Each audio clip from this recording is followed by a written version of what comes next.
नसरापूर प्रकरणामधील आरोपी जास्त दिवस जिवंत राहणार नाही, त्या नराधमाला लवकर फासावर लटकवणार असं आश्वासन उपमुख्यमंत्री एकनाथ शिंदेंनी पीडितेच्या वडिलांना दिलं।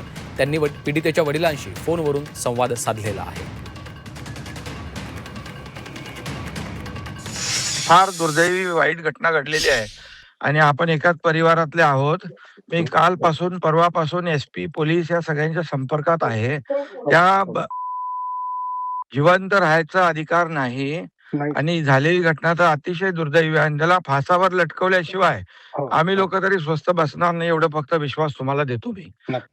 पण आपण आता काय तुम्हाला कसं सांत्वन करायचं हे तर मला फार अवघड वाटतंय, कारण सांगणं सोपं असतं, सहन करणं फार कठीण असतं।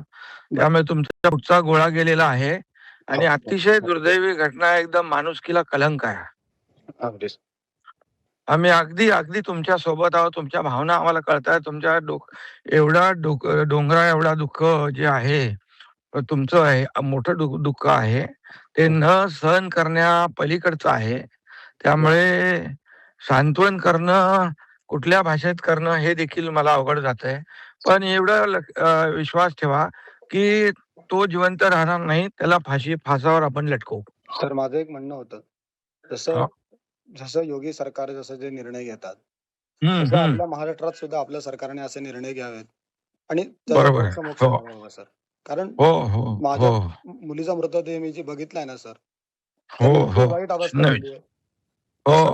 त्या माणसाचाही त्याचे तुकडे तुकडे केले पाहिजे सर।